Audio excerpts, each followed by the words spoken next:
So I'm just taking a quick video to show you what an old every single train that's in my collection. I have some that still need to be fixed and restored, but apart from that, this is the trains that do work and that have been fixed. So starting with Transformers, I have the Type V, which runs my train layout at the moment. That's from 1948. We've got this Rhino Transformer 1033 from 1954. That is a 90-watt transformer. One of my favorite transformers as well. We've got a Marx transformer. This is also from the 1950s. It works, and it's actually the only transformer that has its original plug still on it. And then from the 1950s, we also have this Rhino transformer. This is a 35 watt one, and they all work as well. But that one has had its cord changed, as well as my 90 watt, and as well as my 150 watt, which is this one has also had a new cord as well. Because the old rubber cords would tend to wear or break if they were sitting for a long time. And then over here is, I'm going to start with my engines.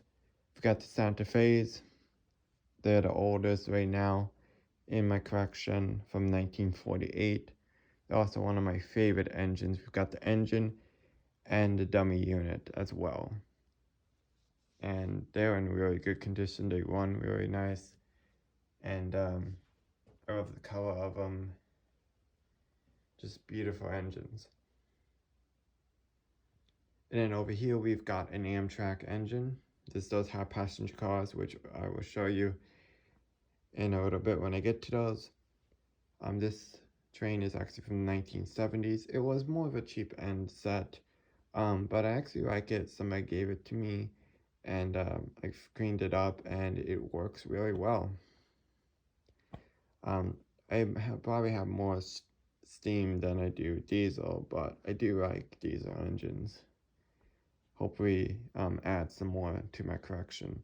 Then we've got from the 1950s. I believe this is 1952. This is my Rhino turbine.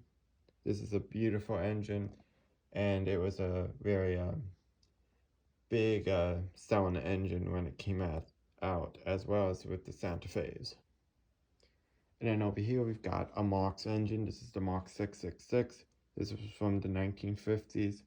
It's also one of my favorite engines. I actually don't have, I like all my engines, even though the Santa Fe's are probably my favorite. And then we've got this. This is more of a cheaper engine from Marx. It doesn't have a smoke unit. It doesn't have a light bulb in it. It's just a motor, and it's very simple. But it does work pretty well. It doesn't like doesn't like the curves. Because this is the old dirty one curve. Well, it likes old 27 because that's what that was built for. The main reason is because it doesn't really have any weight, so it doesn't really weigh enough to actually handle the turns as well. So, yep. And then if I come over here, just past this, we've got all the tenders.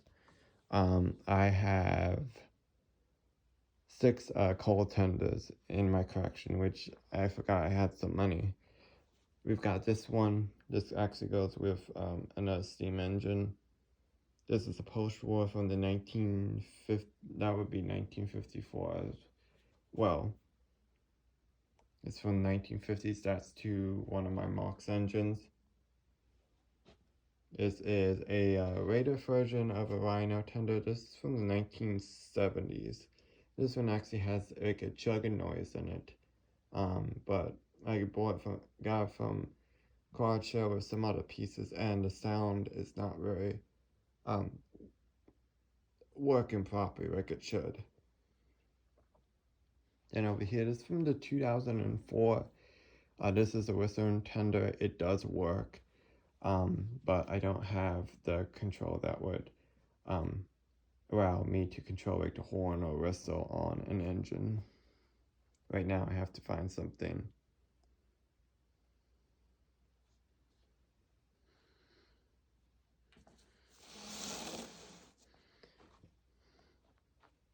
Now over here I've got tin plate marks coal tender.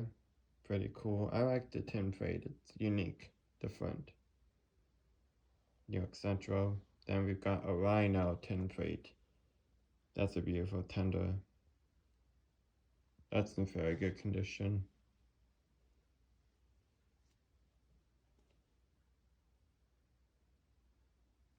Then over here we've got the gondola cars. We've got 3 of them. This one's more from 2004, like that tender. It's a set. This is the Marx gondola. It's nice. Not the most detailed, but it's a really nice gondola. Not crazy for the color, but it's actually a really nice. I don't like the color. The color doesn't bother me. It's not as detailed as a Lionel piece, but it is certainly a really nice piece. And then we've got, this is actually a really cool gondola car from 1948, and I do have its original box with it, and that's actually in really good mint condition. Couplers are there, the wheels are fine. Yeah, it's very nice. Different than Prac. I do like the Prac, just it's not crazy for Prac, but it's a nice gondola. It's different. This actually has a different coupler than most of my pieces, but actually don't have a preference over any piece of my collection. I like all of them. Some of them is different color, but that's what came with the set. And that's would have been with a set as well. Then over here we've got a flat car. This is a K-Line. Got this from the other stuff that I got from the garage sale as well. Then we've got a tank car. This is a Lionel tank car. It's a Sunoco. And this actually has its original boxes from the 1948, 49 era as well. There was different variations, so there were different years. The blue gondola was actually the first variation of that gondola, so that would have been the 1948 version. And then we've got a Marx tank car. So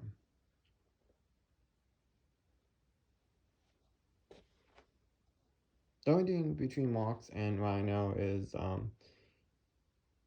well, the between the difference on the cars really is that Rhino was a little bit more detailed. I actually preferably like Marx a lot as well. The only thing is I can't run Marx cars and Lionel cars together because the couplers are different. So that's the only thing. Actually, I like Marx as much as I do Lionel. I don't. They're both really made well. We've got a Marx tin plate tender. I mean, not tender, caboose. I believe that's from the 1940s, 41. Not exactly sure. And over here we've got a lot of cabooses. We've got a Lionel caboose, Pennsylvania Railroad. We've got another one. This is a Lionel as well. Beautiful caboose. I just actually restored that one. Then this is another Lionel caboose. And this actually goes with that blue gondola and that tank car. It was the Scout set, so it has a different coupler on it. And then over here we've got the Marx caboose. And then over here we have a Lionel caboose. And that one actually lights up. That's a really beautiful one from the 1950s as well, which is pretty cool. And then over here we've got the passenger cars that go with that Amtrak diesel engine. There's 3 of them. There's the dome car, passenger car, and then the observation car on the back. And then we have an American Flyer passenger car also over there as well. And I fixed it and cleaned it as best as I can. Hopefully, maybe one day I'll actually repaint it, but right now I'm just not really sure what I'm gonna do with it because I don't really correct American Flyer, but it's still a very unique piece. And that's all the engines in my collection, or engines and the pieces of rolling stock in my collection.